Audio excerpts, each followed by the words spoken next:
لله نحمده ونستعينه ونستغفره ونؤمن به ونتوكل عليه ونعوذ بالله من شرور أنفسنا ومن سيئات أعمالنا من يهده الله فلا مضل له ومن يضلله فلا هادي له وأشهد أن لا إله إلا الله وحده لا شريك له وأشهد أن محمدا عبده ورسوله أما بعد فإن خير الحديث كتاب الله وخير الهدي هدي محمد صلى الله عليه وسلم وشر الأمور محدثاتها وكل محدثة بدعة وكل بدعة ضلالة وكل ضلالة في النار وأعوذ بالله السميع العليم من الشيطان الرجيم بسم الله الرحمن الرحيم من المؤمنين رجال صدقوا ما عاهدوا الله عليه فمنهم من قضى نحبه ومنهم من ينتظر وما بدلوا تبديلا.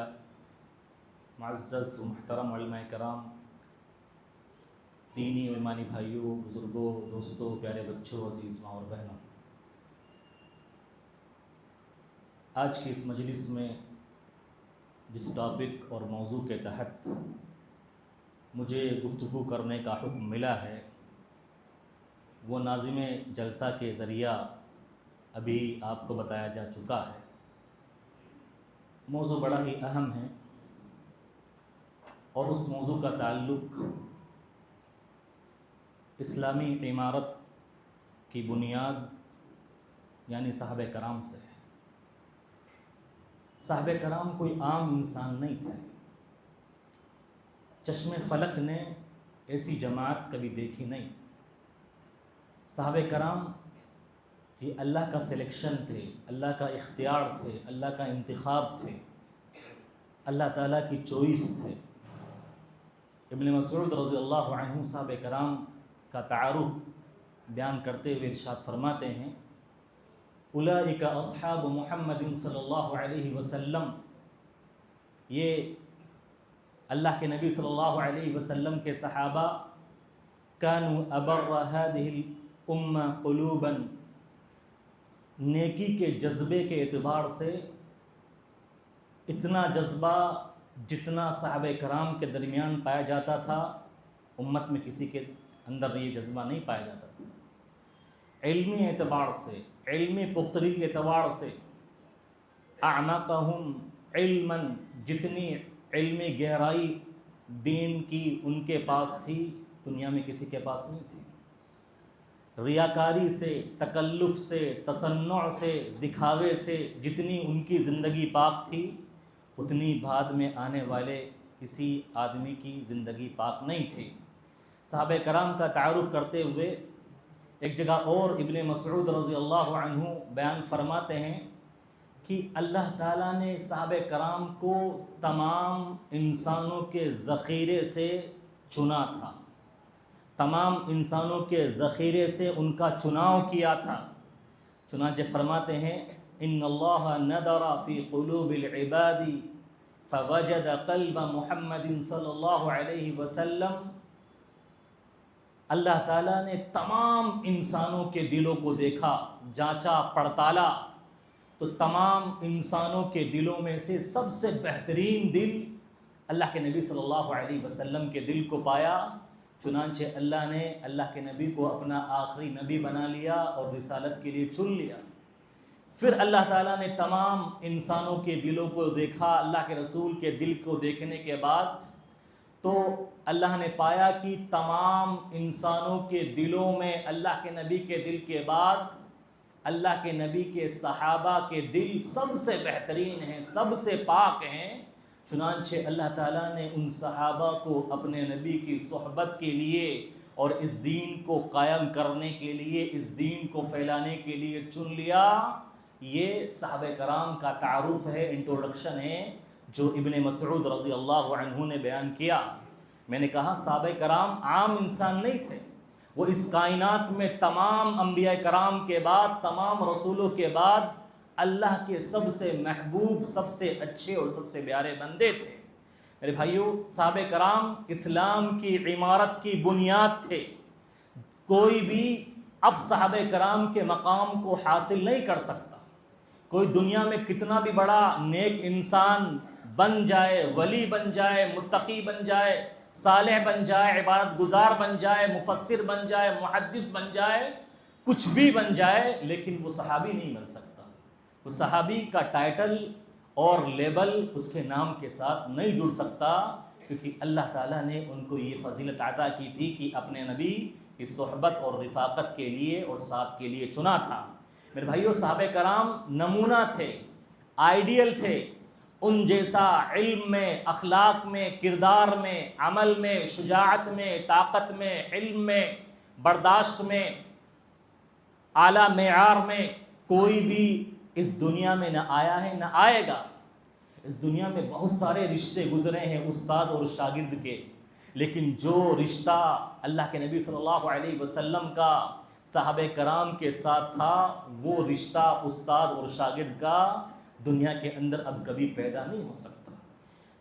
اللہ کے نبی کے علاوہ جتنے بھی انبیاء آئے، جتنے بھی رسول آئے، ان کے بھی ساتھی تھے، ان کے بھی صحابہ تھے، لیکن جو صحابہ اللہ کے نبی صلی اللہ علیہ وسلم کے تھے ویسے صحابہ کسی اور نبی کو میسر نہیں آئے. میرے بھائیوں، آج ہم مسلمان ہیں، ہمارا اسلام یہ صحابہ کرام کی کوششوں کا نتیجہ ہے. ہم ہمارے محسن ہیں صحابہ کرام، ہم پر احسان کرنے والے ہیں. آج ہم اللہ کے اس گھر میں، ہندوستان کی اس زمین پر ہم اللہ کی عبادت کر رہے ہیں. کلمہ لا الہ الا اللہ ہماری زبان سے ادا ہو رہا ہے، ہماری مسجدوں سے یہ اذانیں بلند ہو رہی ہے، ہم اللہ کا نام لینے والے ہیں. ہمارا اسلام یہ صحابہ کرام کی کوششوں کا، قربانیوں کا ثمرہ ہے.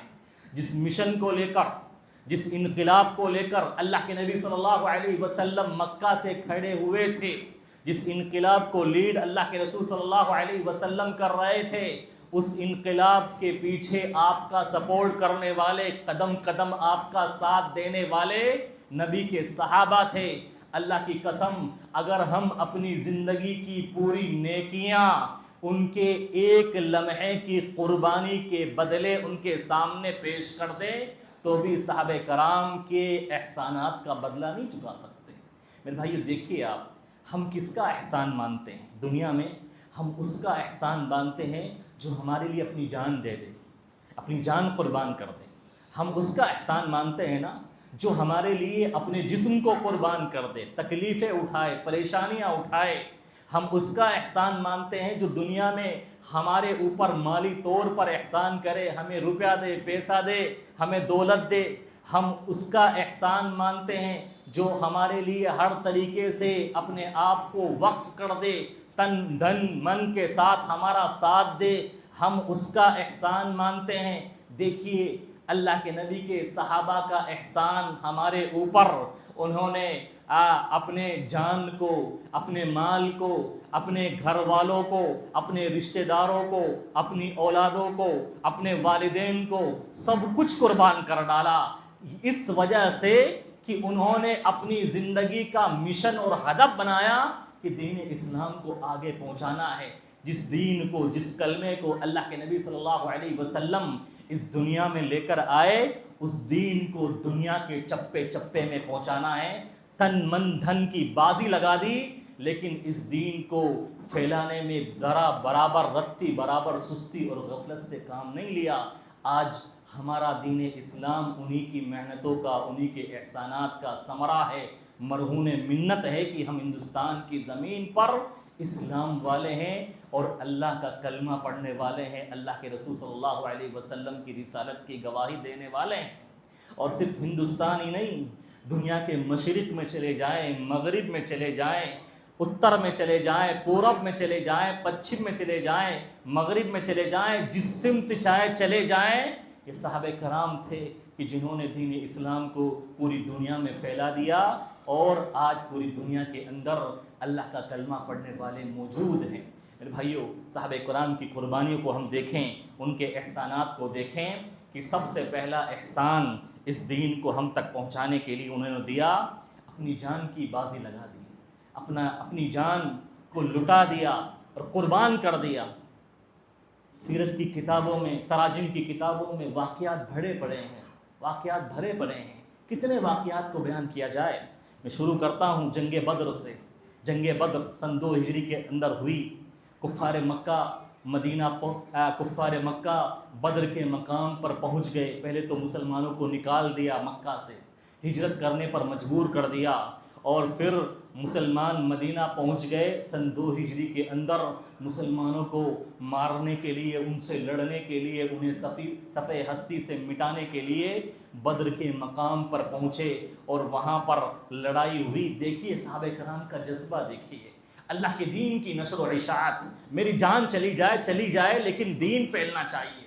دیکھیے ایک صحابی حارثہ بن سراقہ، صحیح بخاری کی روایت، انس بن مالک رضی اللہ عنہ بیان کرتے ہیں، سراقہ بن حارثہ بن سراقہ میری پھوپھی کے لڑکے، ربیع بنت النضر کے لڑکے، چھوٹے سے لڑکے تھے، چھوٹے سے، کان حینئذ غلاما صغیرا، چھوٹے سے بچے تھے.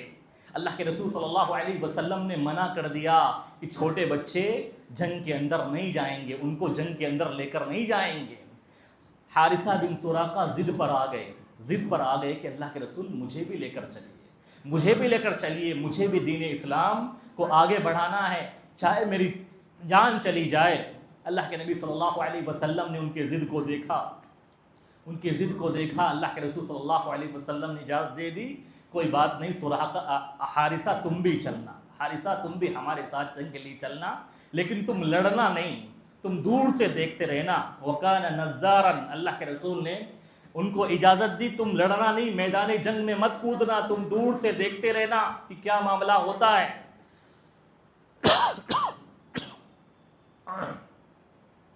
حارثہ بن سراقہ دور سے دیکھتے رہتے ہیں. اچانک پانی پینے کے لیے پیاس لگتی ہے، پانی پیتے ہیں. کسی ایک کافر نے ان کو دیکھ لیا اور تیر ماری، تیر ان کے حلق سے باہر نکل گئی اور وہیں ان کی جان نکل گئی. جب جنگ بدر سے اللہ کے نبی صلی اللہ علیہ وسلم لوٹے، آئی ان کی ماں اللہ کے رسول صلی اللہ علیہ وسلم کے پاس، ربیع بنت النضر، اور کہا اللہ کے نبی صلی اللہ علیہ وسلم میرا پیارا، میرا لقت جگر چھوٹا سا بیٹا اللہ کی راہ میں شہید ہو چکا ہے، مجھے صرف اتنا بتا دو کہ میرا بیٹا کہاں ہے، کیا وہ جنت میں چلا گیا ہے؟ اللہ کے رسول صلی اللہ علیہ وسلم مجھے یہ بتا دو کیا وہ جنت میں چلا گیا ہے؟ اگر میرا بیٹا دنیا سے اچھی حالت میں چلا گیا ہے تب تو میں صبر کرتی ہوں، ورنہ اگر میرا بیٹا اچھی جگہ نہیں گیا ہے تو میں روؤں گی، غم کا اظہار کروں گی. اس وقت نوحہ کرنے کی ممانعت نازل نہیں ہوئی تھی. اللہ کے رسول میں اس پر غم کا اظہار کروں گی، میں روؤں گی. اللہ کے رسول صلی اللہ علیہ وسلم نے کہا اوہبلتی، اے ربیع کیا تم پاگل ہو گئی ہو، کیا تم مجنون ہو گئی ہو؟ اپنے بیٹے کے غم میں تمہارا بیٹا جنت میں ہی نہیں گیا ہے بلکہ بل ہوا اصابہ الجنت الفردوس، اس کو جنت الفردوس ملی ہے، جنت میں اعلیٰ مقام ملا ہے. تمہارا بیٹا جنت میں اعلیٰ مقام میں گیا ہے. اور دیکھیے اللہ کے نبی صلی اللہ علیہ وسلم نے منع کر دیا، بچوں کو نہیں لے کر جائیں گے. سعد بن ابی وقاص کے چھوٹے بھائی عمیر بن ابی وقاص وہ چھپ رہے تھے، اللہ کے رسول سے چھپ رہے تھے کہ میں اللہ کے رسول کی نگاہوں سے بچ جاؤں، اللہ کے رسول اگر مجھے دیکھ لیں گے تو جنگ میں جانے کی اجازت نہیں دیں گے، میں چھوٹا ہوں. سعد بن ابی وقاص نے دیکھا ان کو، اپنے بھائی کو، چھوٹے بھائی عمیر بن ابی وقاص کو، کہا کہ عمیر کیوں چھپ رہے ہو؟ کہا مجھے پتا ہے اللہ کے رسول مجھے دیکھ لیں گے تو مجھے ابھی یہاں سے نکال دیں گے، مجھے جنگ میں جانے کی اجازت نہیں دیں گے، اور میں چاہتا ہوں کہ جنگ میں جاؤں، کفار سے لڑوں اور میری جان چلی جائے، میں اسلام کے لیے شہید ہو جاؤں.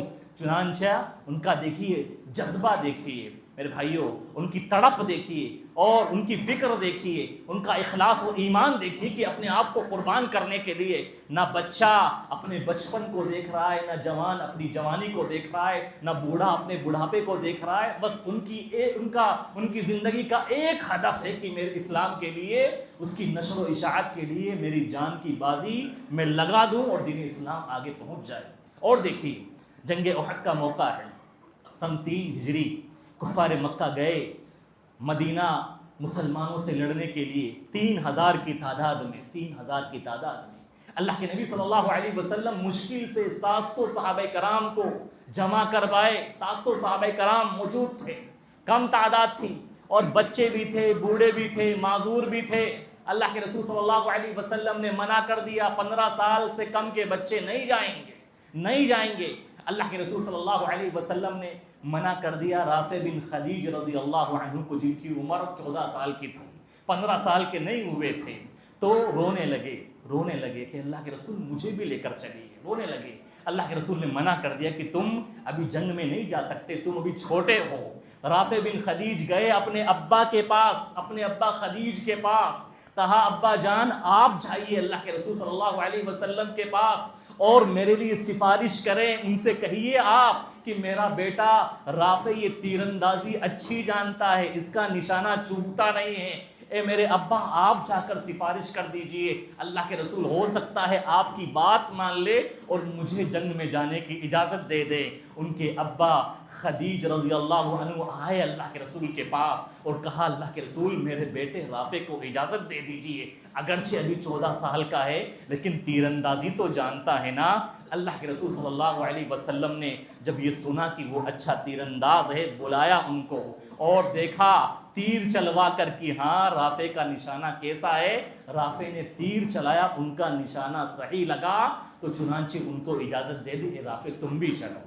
جب سمرہ بن جندب رضی اللہ عنہ نے دیکھا کہ رافع کی عمر 14 سال، میری عمر 14 سال، اللہ کے رسول نے مجھے منع کر دیا ہے اور رافع کو اجازت دے دی، رونے لگے۔ اللہ کے رسول آپ نے رافع کو اجازت دے دیجیے، آپ مجھے بھی اجازت دے دیجیے۔ اے اللہ کے رسول، سمرہ بن جندب کہنے لگے اللہ کے رسول سے، اللہ کے نبی آپ نے رافع کو اجازت دے دی ہے، حالانکہ رافع پہلوانی میں، کشتی میں مجھ سے جیت نہیں پاتا ہے، پہلوانی اور کشتی میں اسے ہرا دیتا ہوں، اللہ کے رسول میں پہلوانی میں ان سے زیادہ طاقتور ہوں، مجھے اجازت دے دیجئے۔ اللہ کے رسول صلی اللہ علیہ وسلم نے رافع بن خدیج اور سمرہ بن جندب کی پہلوانی کروائی، کشتی کروائی۔ جب دیکھا کہ سمرہ بن جندب نے رافع کو پچھاڑ دیا ہے تو سمرہ بن جندب کو بھی اجازت دے دی، تم بھی ہمارے ساتھ جنگ پر چلو۔ دیکھیے جذبہ، دیکھیے میرے بھائیوں، 14 سال کا بچہ ہمارے ہاں کیا اللہ کے راستے میں قربانی دیں گے، کیا احسان کریں گے مسلمانوں پر، اسلام پر۔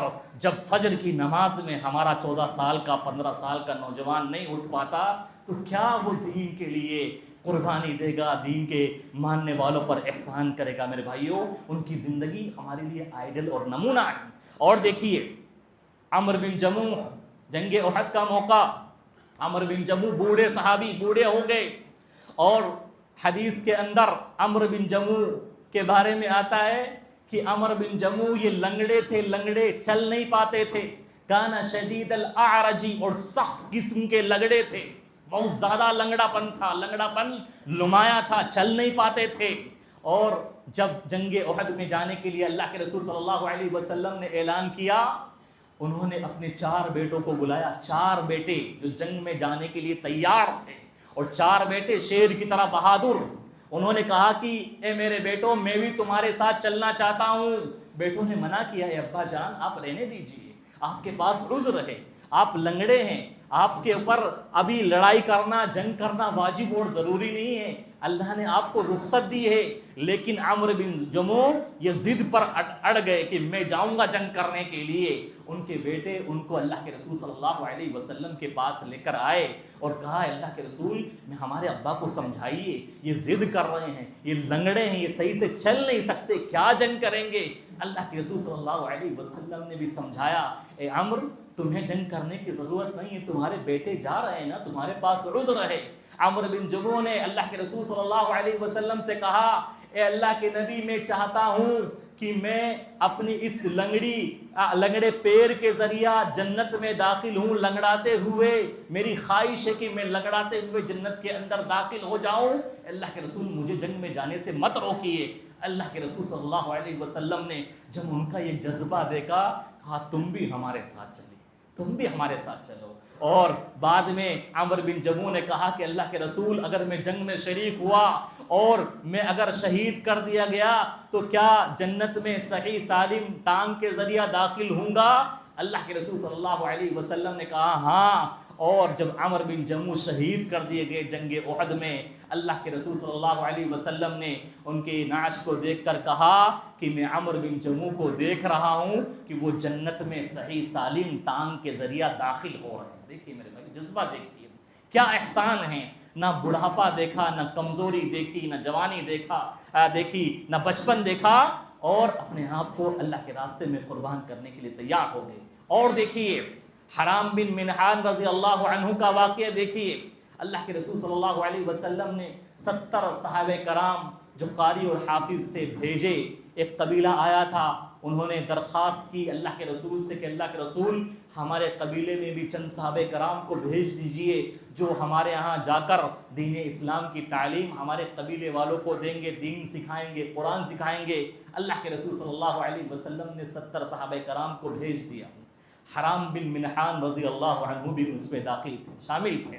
حرام بن ملحان رضی اللہ عنہ اور صحابہ کرام چلے اور ابھی قبیلے کے پاس پہنچے نہیں تھے، انہوں نے غداری کی اور 70 صحابہ کرام کو شہید کر دیا۔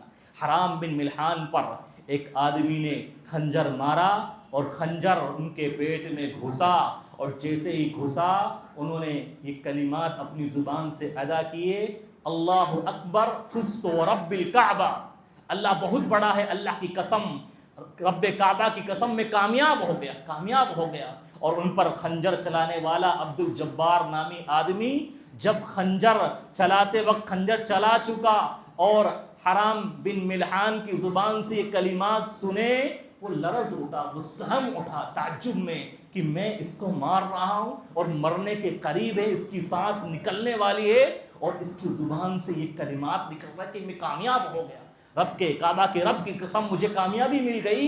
اور بعد میں انہی کلمات کی وجہ سے ان کو مارنے والا عبد الجبار بعد میں اسلام قبول کر لیا اور رضی اللہ عنہ کے تمغے سے سرفراز ہو گئے۔ دیکھیے میرے بھائی، دیکھیے جذبہ، دیکھیے میرے بھائیو۔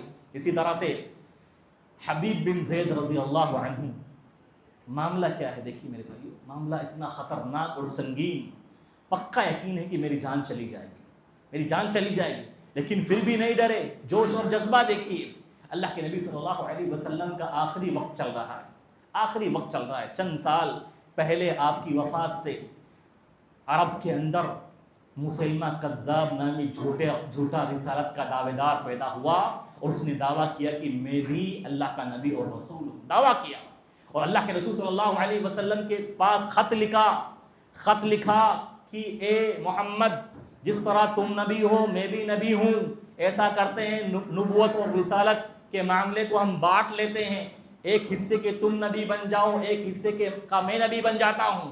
اللہ کے رسول صلی اللہ علیہ وسلم کے پاس یہ خط پہنچا، اللہ کے رسول صلی اللہ علیہ وسلم نے اس کا جواب لکھوایا دوسرے خط میں، اور اس میں لکھا، اے مسیلمہ کذاب، تو جھوٹا ہے، میں ہی صرف اللہ کا رسول محمد ہوں، اور میرے بعد کوئی بھی نبی اور رسول اس دنیا میں آنے والا نہیں۔ خط لکھوا دیا اللہ کے رسول صلی اللہ علیہ وسلم نے، اور کہا صحابہ کرام سے کون ہے جو اس خط کو مسیلمہ کذاب کے پاس اس کے دربار میں لے کر جائے گا؟ حبیب بن زید رضی اللہ عنہ کھڑے ہوئے اور کہا اللہ کے رسول میں لے کر جاؤں گا۔ پکا یقین تھا کہ مسیلمہ کذاب ظالم آدمی مجھے چھوڑے گا نہیں، میں اس کے دربار میں جاؤں گا، اللہ کے رسول صلی اللہ علیہ وسلم کا یہ خط لے کر اور واپس زندہ آ جاؤں، اس کے چانس نہیں ہے۔ حبیب بن زید رضی اللہ عنہ کھڑے ہوئے، خط لے کر گئے، مسیلمہ کذاب کے دربار میں پہنچے اور خط پڑھ کر سنایا، سنو، ہمارے آخری نبی جناب محمد رسول اللہ صلی اللہ علیہ وسلم نے لکھ کر بھیجا ہے تجھے یہ پیغام، اے مسیلمہ تو جھوٹا ہے، صرف میں ہی یعنی محمد صرف اللہ کا آخری نبی اور پیغمبر ہوں، میرے بعد کوئی نبی نہیں آئے گا۔ مسیلمہ غصے سے لال پیلا ہو گیا، اس نے حکم دیا کہ حبیب بن زید کو زنجیروں میں جکڑ دیا جائے، باندھ دیا جائے۔ حبیب بن زید کو جکڑ دیا گیا، زنجیروں میں باندھ دیا گیا، اس کے درگاریوں میں باندھ دیا۔ پھر کہا، اے حبیب، کیا اب بھی تو گواہی دیتا ہے کہ محمد ہی اللہ کے رسول ہیں؟ کیا اب بھی گواہی دیتا ہے؟ تو حبیب رضی اللہ عنہ کہا، اشہد ان محمدًا عبدہ ورسولہ، ہاں اب بھی میں گواہی دیتا ہوں کہ محمد ہی اللہ کے رسول ہیں اور وہی آخری پیغمبر ہیں۔ مسیلمہ کذاب کو غصہ آیا، جلاد کو بلا کے لاؤ جلاد کو، اس حبیب کو قتل کر دیا جائے۔ اور قتل بھی کیسے کیا جائے؟ ایک جھٹکے میں اس کی گردن نہ اڑائی جائے، بلکہ اس کے ایک ایک انگ کو کاٹا جائے، ایک ایک عضو کو کاٹا جائے، یہاں تک کہ سارے جسم کے ٹکڑے کر دیے جائے، اور اس کے بعد تڑپ تڑپ کر اس کی موت آئے، جلاد آیا اور ایک ایک انگ کو کاٹنا شروع کیا۔ حبیب بن زید رضی اللہ عنہ کے ایک انگ کٹتا، وہ مسلمہ پوچھتا کیا اب بھی تو گواہی دیتا ہے کہ محمد اللہ کے رسول ہے؟ حبیب بن زید کہتے ہیں ہاں میں گواہی دیتا ہوں کہ محمد ہی اللہ کے رسول ہے۔ دوسرا انگ کٹا اور کہا اے حبیب اب گواہی دے دے کہ میں اللہ کا رسول ہوں، میں اللہ کا آخری نبی ہوں۔ تو حبیب بن زید نے اس کا مذاق اڑایا۔ جیسے ہی اس نے یہ بات بولی کہ میں گواہی دے دے کہ میں اللہ کا رسول ہوں، حبیب بن زید نے اشارہ کیا اپنے کان کی طرف، کیا بولا تم نے؟ میں نے سنا نہیں۔ تم نے کیا بولا؟ میں نے سنا نہیں۔ جب وہ بولتا کہ گواہی دے دے کہ میں اللہ کا رسول ہوں، حبیب بن زید کہتے کیا بولا؟ میں نے سنا نہیں۔ اور جب وہ بولتا کہ کیا تو گواہی دیتا ہے کہ محمد اللہ کے رسول ہے، تو حبیب بن زید کہتے اشہد ان محمد عبدہ ورسولہ، ہاں میں گواہی دیتا ہوں کہ محمد اللہ کے رسول ہے۔ ایک ایک کر کے ان کے سارے اعضاء کو کاٹ دیا گیا، ان کی جان، ان کی روح پرواز کر گئی، لیکن اسلام سے نہیں پھرے، اپنی جان کی بازی لگا دی لیکن اپنے آپ کو اسلام سے نہیں پھرنے دیا۔ تڑپ تھی اور زندگی کا مشن تھا، مقصد تھا کہ اسلام کو آگے پہنچانا ہے، اس اسلام کے چراغ کو بجھنے نہیں دینا ہے میرے بھائیوں۔ اور دیکھیے خنسہ رضی اللہ عنہ، چار بیٹے شہید کر دیے گئے۔ کسی ماں کے 4 بیٹے ایک ساتھ شہید کر دیے جائیں، کیا بیتے گی؟ پھر بھی اللہ کی تعریف زبان پر کہ میرے بیٹے یہاں سے اچھی جگہ پہنچ گئے، اور صبر اور استقلال اور اللہ کے رسول سے محبت، اللہ کے رسول کے دین سے محبت اور نشر و اشاعت کا جذبہ کہ اپنوں کو کھو دیا لیکن کبھی بھی دین اسلام کی چراغ کو بجھنے نہیں دیا۔ میرے بھائیو، دوسرا احسان کیا ہو سکتا ہے ہمارے اوپر؟ جسمانی احسان۔ کوئی ہماری وجہ سے اس کو جسمانی طور پر ٹورچر کیا جائے، ستایا جائے، مارا جائے، پریشان کیا جائے، جسم چھلنی کر دیا جائے، کتنا بڑا احسان ہے۔ دیکھیے میرے بھائیو، جسمانی طور پر کیا کیا اذیتیں دی گئی۔ زنیرہ رضی اللہ عنہ یا زنیرہ رضی اللہ عنہ مکہ کے اندر روم کی رہنے والی، روم سے آئی تھی اور لونڈی کمزور ہو گئی، بوڑھی ہو گئی، اسلام کو قبول کیا۔ مکہ والے ستاتے تھے، پریشان کرتے تھے، خوب مارتے تھے۔ ان کا مالک، ان کا آقا اتنا مارتا تھا، جب تھک جاتا تھا تو بیٹھتا تھا اور کہتا تھا کہ اب تھوڑا آرام کر لیتا ہوں پھر ماروں گا۔ بوڑھی عورت اور دھوپ میں، سخت چلچلاتی دھوپ میں کھڑا کر دیا جاتا تھا، یہاں تک کہ ان کی آنکھیں چلی گئی، اندھی ہو گئی۔ اور کفار مکہ کہا کرتے تھے، ان کا مذاق اڑایا کرتے تھے، تم نے ہمارے لات اور عزا کو ٹھکرا دیا اور محمد کے دین کو اپنا لیا، ہمارے لات اور عزا تم سے انتقام لے رہے ہیں اور تم یہ اندھی ہو گئی ہو، ہمارے لات اور عزا کا غضب تم پر اتر رہا ہے۔ زنیرہ ان سے کہتی لات اور عزا کسی چیز کے مالک نہیں ہیں، وہ نہ نفع پہنچا سکتے ہیں اور نہ ہی وہ فائدہ پہنچا سکتے ہیں۔ ان کا صبر، ان کا استقلال اور ان کی دین سے محبت، انہوں نے اللہ سے دعائیں کی، اللہ تعالیٰ نے ان کی آنکھیں واپس لوٹا دی، واپس دیکھنے والی بن گئی، اللہ تعالیٰ نے ان کو واپس دیکھنے والا بنا دیا۔ دیکھیے میرے بھائیو، زنیرہ رضی اللہ عنہا کیا ثبات، کیا مثال ہے، کیا قربانی انہوں نے دی۔ ہمیں اگر چھوٹی سی تکلیف پہنچ جائے دین اسلام کے نام پر تو ہم کتنے بے قرار ہو جاتے ہیں، کتنے احسانات ہیں میرے بھائیو۔ اور دیکھیے بلال رضی اللہ عنہ، کون نہیں جانتا، آج ہمارے درمیان وہ معروف ہیں، وہ ہم ان کو جانتے ہیں، ہم ان کا نام لیتے ہیں، اگرچہ وہ اس دنیا سے چلے گئے لیکن ان کا نام ہمارے یہاں زندہ ہے، ہمارے دلوں میں زندہ ہے۔ ان کے احسانات کی وجہ سے کتنا ستایا گیا، مکہ کے اندر ان کو تپتی ریت میں لٹایا جاتا، گرم پتھر ان کے ننگے سینے پر رکھے جاتے اور بلال رضی اللہ عنہ کی چربی پسینے کے ذریعہ ٹپکتی جسم سے، اور ان سے کہا جاتا پھر جاؤ اللہ کے نبی کے دین سے، لیکن بلال رضی اللہ عنہ کہتے ہوا احد، اللہ ایک ہے، اللہ ایک ہے، اس کے دین سے کبھی پھرے نہیں۔ میرے بھائیوں کتنی مثالیں ہیں، جسمانی طور پر کیا کیا اذیتیں دی گئی، ہم واللہ ان کے احسانات کا بدلہ کبھی بھی نہیں چکا سکتے۔ تیسرا احسان میرے بھائیوں مالی احسان، کوئی ہم پر احسان کرتا ہے مال کے ذریعہ، ہم اس کے بڑے احسان مند ہوتے ہیں، اس کا احسان مانتے ہیں، زندگی نہیں بھولتے۔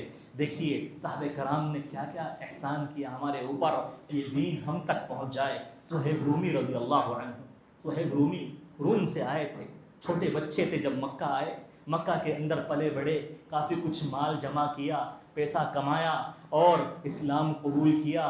مکہ والوں نے ستایا، پریشان کیا، اور تو ارادہ کیا کہ میں اب مکہ چھوڑ کر مدینہ چلا جاتا ہوں۔ اللہ کے رسول صلی اللہ علیہ وسلم پہلے ہجرت کر چکے تھے، انہوں نے ارادہ کیا اللہ کے رسول کے پاس جا کر رہتا ہوں، ان کے پاس جو کچھ مال تھا، جو کچھ کمایا تھا، زندگی بھر کی پونجی انہوں نے ایک جگہ چھپا دی کہ بعد میں آ کر لے لوں گا۔ جب مکہ چھوڑ کر جانے لگے، آ گئے کفار مکہ، راستہ روک لیا، اے صہیب تم ہمارے یہاں پلے بڑے ہو، تم نے ہمارے یہاں کمائی کی ہے، مال کمایا ہے، ایسے ہی چلے جاؤ گے، ایسے ہی چلے جاؤ گے، ہم جانے نہیں دیں گے۔ صہیب رومی رضی اللہ عنہ نے کہا اچھا اگر میں پورا مال زندگی بھر کی کمائی تمہیں دے دوں تو کیا جانے دو گے؟ کفار مکہ مال کے لالچی، انہوں نے کہا ہاں تم اپنی مال و دولت ہمیں دے دو گے، جو ہمارے درمیان دے کر کمائے ہو تو تمہیں جانے دیں گے۔ صہیب رومی نے اپنی زندگی بھر کی کمائی ان کے سامنے لا کر رکھ دی، لو یہ کمائی اور مجھے جانے دو۔ صہیب رومی مدینہ پہنچے، اللہ کے رسول صلی اللہ علیہ وسلم کو وحی کے ذریعہ بتایا گیا صہیب اپنا سب کچھ لٹا کر آیا ہے۔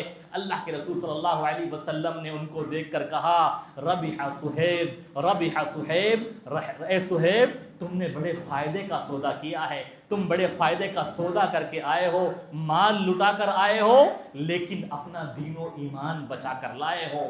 دیکھیے میرے بھائیوں مالی تعاون، مالی احسان اسلام کے لیے صحابہ کرام نے کیا پیش کیا۔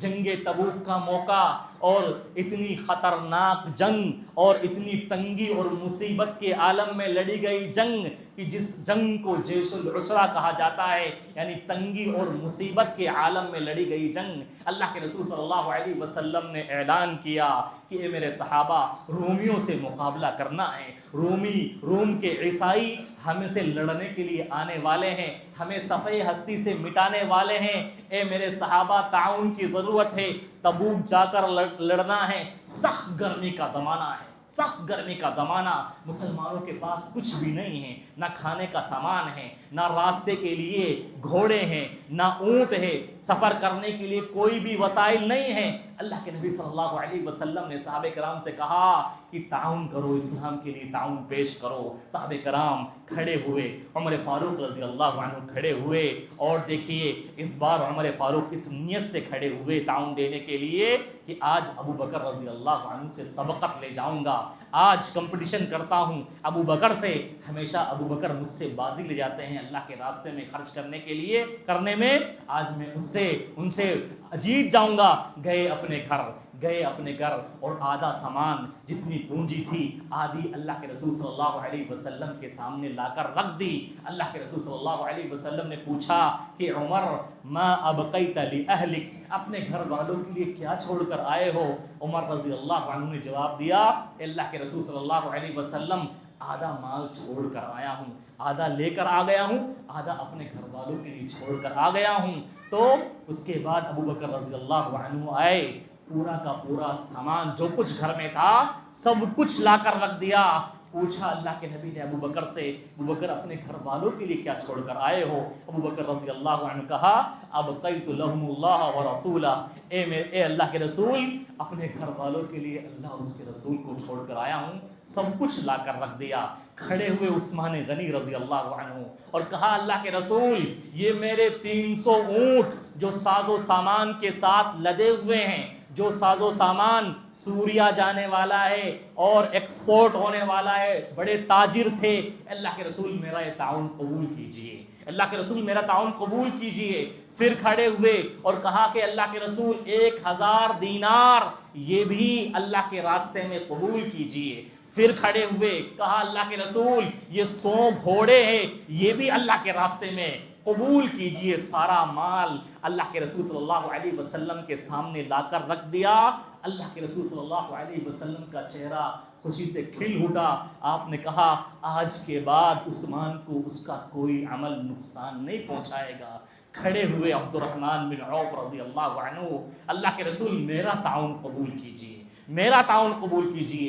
8000 درہم انہوں نے اللہ کے سامنے لا کر رکھ دیے کہ اللہ کے رسول میرا تعاون ہے۔ عبد الرحمن بن عوف جب اسلام کو ضرورت پڑی تعاون کے لیے اپنے ہاتھ کھول دیے، انہوں نے دل کو کھول دیا کہ کہیں اسلام کو ہمارے مال کی ضرورت ہے اور ہمارے مال ہمارے پاس ہمارا کیا کام آئے گا، ہمارا مال اسلام کے کام نہ آ سکے، کیا فائدہ اس مال کا۔ ایک مرتبہ انہوں نے اور مدد کی، 700 اونٹ عبد الرحمن بن عوف نے کسی اور موقع پر اللہ کے رسول صلی اللہ علیہ وسلم کے کہنے پر اسلام کے لیے قربان کر دیے، وقف کر دیے۔ اور ایک مرتبہ اور ہر ایک بدری صحابی کو، جو صحابی جنگ بدر میں شریک ہوا اور اس وقت ان کی تعداد تقریباً 100 کی تھی، ہر ایک صحابی کو 400 دینار اپنی طرف سے دیے۔ اور اسی طرح سے اپنے انتقال کے وقت وصیت لکھوائی کہ میرے یہ 4 لاکھ درہم اس سے ایک باغ خریدا جائے کھجوروں کا اور امہات المومنین کے لیے وقف کرنے کی وصیت کر دی۔ عبد الرحمن بن عوف نے جن کی اگر پراپرٹی، جن کی دولت اگر دیکھی جائے آج کے حساب سے ملینئر اور بلینئر تھے، اللہ نے خوب دیا تھا۔ شروع میں صحابہ کرام کے پاس مال نہیں تھا، لیکن جب مال آیا دل کھول کر خرچ کیا۔ مقصد کیا تھا؟ زندگی کا ہدف کیا تھا؟ مال کمانے کا ہدف کیا تھا؟ کہ ہمارے مال سے دین اسلام کی ترویج ہونی چاہیے، نشر و اشاعت ہونی چاہیے۔ سب کچھ لٹا دیا میرے بھائیوں، اور احسانات دیکھیں میرے بھائیوں، ہماری وجہ سے ان کو ذہنی طور پر ٹارچر کیا گیا، مینٹلی طور پر وہ پریشان ہوئے، دماغی طور پر پریشانیاں جھیلی، لیکن ان پریشانیوں کو برداشت کر لیا۔ میرے بھائیوں، تمام قسم کی اذیتیں انسان جھیل سکتا ہے، لیکن مینٹلی کسی کو ڈسٹرب کیا جائے، مینٹلی پریشان کیا جائے، انسان پاگل ہو جاتا ہے، ہمت ہار جاتا ہے۔ لیکن صحابہ کرام ایسے عالم میں بھی انہوں نے دین کو نہیں چھوڑا، دین اسلام کی نشر و اشاعت کو نہیں چھوڑا۔ دیکھیے سعد بن ابی وقاص رضی اللہ عنہ ایمان لے کر آ گئے، ان کی ماں کو پتہ چل گیا، وہ اپنی ماں کے بڑے خدمت گزار تھے، اپنی ماں کے بڑے اطاعت گزار تھے، ماں کی بڑی خدمت کیا کرتے تھے۔ ماں کو پتہ چلا، پوچھا اے سعد تم ایمان لا چکے ہو، میرے دین کو چھوڑ چکے ہو، اللہ کے نبی کا کلمہ پڑھ چکے ہو؟ اے سعد تمہارا نبی تمہیں یہ تعلیم دیتا ہے کہ اپنی ماں کی بات ماننی چاہیے، تمہیں میں کہتی ہوں کہ تم میری بات مان کر نبی کا کلمہ چھوڑ دو، نبی کے کلمے کو ٹھکرا دو، نبی کے دین سے پھر جاؤ۔ سعد بن ابی وقاص پریشان ہو گئے، ماں نے کھانا پینا بند کر دیا، نہ کھا رہی ہے نہ پی رہی ہے۔ سعد بن ابی وقاص سمجھا رہے ہیں، اے اماں کھانا کھا لو، پانی پی لو، تمہاری زندگی چلی جائے گی، تمہاری جان نکل جائے گی۔ ماں کھانے کا نام نہیں لے رہی ہے اور بالکل کمزور ہو گئی، اور ایسا لگ رہا تھا اب ان کی جان نکل جائے گی۔ اور سعد بن ابی وقاص نے اخیر میں اپنی ماں سے کہا، اے ماں ابھی تیرے پاس ایک جان ہے، اگر تمہارے پاس 100 جان بھی ہو اور ایک جان میرے سامنے نکل جائے تب بھی میں نبی کے دین سے پھرنے والا نہیں ہوں، میں نبی کے دین کو چھوڑنے والا نہیں ہوں۔ سعد بن ابی وقاص کی ماں نے جب دیکھا اپنے بیٹے کے ایمان کو، اپنے بیٹے کے جذبے اور تڑپ کو، وہ پھر سمجھ گئی کہ اب میرا بیٹا اسلام کو چھوڑ نہیں سکتا۔ انہوں نے اپنی ضد کو چھوڑ دیا اور کھانا پینا چھوڑ دیا۔ مینٹلی اور دماغی ڈسٹرب ہمیں کہاں یہ پریشانی اسلام کے لیے لائق ہوئی ہے میرے بھائیوں، ہمارے صحابہ کا یہ احسان ہے۔ اور ایک اور واقعہ بیان کر کے اپنی بات کو ختم کروں گا۔ ابو سلمہ رضی اللہ عنہ کیا ستایا گیا، کیا پریشان کیا گیا، ابو سلمہ کو مینٹلی ڈسٹرب کیا گیا۔ ابو سلمہ اسلام لے کر آئے اور مکہ سے مدینہ ہجرت کرنے والے تھے کہ اب مکہ چھوڑ کر مدینہ چلا جاتا ہوں، مکہ والے ظلم کر رہے ہیں، ستا رہے ہیں، پریشان کر رہے ہیں۔ ابو سلمہ کے ساتھ ان کی بیوی سلمہ، ان کا چھوٹا بیٹا ساتھ میں، اور سواری پر سوار ہونے والے ہیں۔ اتنے میں ان کی بیوی کے گھر والے آئے، بیوی کے مائکے والے آئے اور کہا، اے ابو سلمہ تم جا رہے ہو لیکن ہماری بیٹی کو لے کر نہیں جا سکتے، یہ ہماری بیٹی ہے، اس کو نہیں جانے دیں گے۔ ان کی بیوی کے گھر والے ام سلمہ کو ان کی بیوی کو لے کر چلے گئے، اور پھر بعد میں ان کے گھر والے آئے اور کہا ابو سلمہ تم جا رہے ہو لیکن تمہارا یہ چھوٹا سا بچہ یہ ہماری نسل ہے، اس کو نہیں جانے دیں گے۔ شوہر کو الگ کر دیا، بیوی کو الگ کر دیا، باپ کو بیٹے سے الگ کر دیا، تینوں جدا جدا ہو گئے، لیکن پھر بھی ابو سلمہ انہوں نے اپنے گھر والوں کی فکر نہیں کی اور مدینہ پہنچ گئے۔ ان کی بیوی روتی رہی اپنے شوہر کی یاد میں، اپنے بیٹے کی جدائی میں روتی رہی، ایک مدت تک آنسو بہاتی رہی۔ بعد میں رحم آیا ان کی بیوی کے گھر والوں کو، اور ان کے گھر والوں کو بعد میں سوچا ان کو جانے دو، بیوی کے گھر والوں نے چھوڑ دیا اور کہا جاؤ، اور اسی طرح سے بچے کو بھی ان کے حوالے کر دیا کہ تم جاؤ اپنے شوہر کے پاس چلے جاؤ۔ میرے بھائیو، ہم ایسی قربانی دے سکتے ہیں، کتنے بڑے احسانات ہیں۔ آج قرآن مجید ہم پڑھ رہے ہیں، یہ قرآن مجید ہمارے سامنے موجود ہے تحریری شکل میں، یہ صحابہ کرام کا احسانات ہے کہ انہوں نے اس قرآن کو جمع کیا، کس عالم میں جمع کیا۔ ثابت بن قیس رضی اللہ عنہ بیان فرماتے ہیں اللہ کی قسم قرآن کو جمع کرنے کی ذمہ داری میری تھی۔ قرآن اللہ کے رسول صلی اللہ علیہ وسلم چلے گئے، پتوں پر لکھا ہوا تھا، چمڑوں پر تھا، کھالوں پر تھا، درخت کے چھالوں پر تھا، میں نے جمع کیا۔ اللہ کی قسم ایک پہاڑ کو سر ہلانا میرے لیے آسان تھا، ایک جگہ سے دوسری جگہ منتقل کرنا میرے لیے آسان تھا، لیکن قرآن مجید کو لکھنا، جمع کرنا یہ بڑا ذمہ داری والا کام تھا۔ آج ہم نمازیں پڑھ رہے ہیں، اللہ کے رسول صلی اللہ علیہ وسلم کی سنت کے مطابق نمازیں پڑھ رہے ہیں، روزے رکھ رہے ہیں، اللہ کے رسول صلی اللہ علیہ وسلم کی سنت کے مطابق حج کر رہے ہیں، ہماری ساری عبادات اللہ کے رسول کے طریقے کے مطابق ہو رہی ہے، اللہ کے رسول کی حدیثیں ہم تک پہنچی ہے، یہ صحابہ کرام کا احسان ہے۔ صحابہ کرام نے اپنی زندگی کو وقف کر دیا۔ ابو ہریرہ رضی اللہ عنہ انہوں نے اپنے آپ کو وقف کر دیا مسجد نبوی میں، اللہ کے رسول سے چپکے رہتے تھے کہ اللہ کے رسول کی حدیثیں مجھے مل جائے اور میں امت تک پہنچا دوں۔ آج جو کچھ ہے ہمارے اوپر، ہم جو کچھ کر رہے ہیں، یہ صحابہ کرام کی قربانیوں کا، ان کے احسانات کا ثمرہ ہے۔ ہم اس کے احسانات کا بدلہ کبھی بھی نہیں چکا سکتے، اور بھی باتیں بہت ہی ہے، لیکن وقت کا خیال رکھنا یہ میری اخلاقی ذمہ داری ہے۔ بس اسی دعا کے ساتھ اپنی بات کو ختم کرتا ہوں۔ اللہ تعالیٰ ہمیں کہنے اور سن سے عمل کرنے کی توفیق عطا فرمائے، صحابہ کرام کے احسانات کو یاد کرنے والا بنائے، ان کو اپنا آئیڈیل سمجھنے والا بنائے، ان کی طرح ہمیں بھی اپنی زندگی کا مقصد اور ہدف دین اسلام کی نشر و اشاعت کرنے والا بنائے۔ ہر انسان سوچے کہ اللہ کے پاس میں جا کر کیا بولوں گا، کوئی ایک عمل تو میرا ایسا ہونا چاہیے۔ میں دنیا میں آیا ہوں اور اللہ کے لیے میں نے کیا کیا ہے آج تک، میں دنیا سے چلا جاؤں گا اللہ کے سامنے کون سا عمل پیش کروں گا۔ ایک عمل تو ایسا کر کے جائے جس کو اللہ کے سامنے پیش کرے کہ اے اللہ میرے تیرے دین کے لیے یہ کام کر کے آیا ہوں، اور حجت اور دلیل بنا کر پیش کرے، اور اس نیت کے ساتھ، اس امید اور لگن اور طلب کے ساتھ عمل کرے کہ یہ عمل میں اللہ کے سامنے پیش کروں گا تو میری بخشش ہو جائے گی، مجھے جنت کے اندر داخلہ مل جائے گا۔ ہر انسان کو محاسبہ کرنے کی ضرورت ہے، وہ دین کے لیے کیا کر رہا ہے۔ اپنے لیے کرنا، اپنے لیے جینا یہ کوئی زندگی نہیں ہے۔ اگر اپنے لیے جئیں گے ہم مر جائیں گے، بھلا دیے جائیں گے، لیکن لوگوں کے لیے، دین اسلام کے لیے کر کے جائیں گے، لوگ ہمیں یاد رکھیں گے۔ ہم مر جائیں گے لیکن ہمارا اچھا ذکر کبھی نہیں ملے گا۔ اللہ تعالیٰ کہنے اور سنت عمل کرنے کی توفیق عطا فرمائے۔ آمین۔ اقول قولی ھذا واستغفر اللہ لکم ولسائر المسلمین۔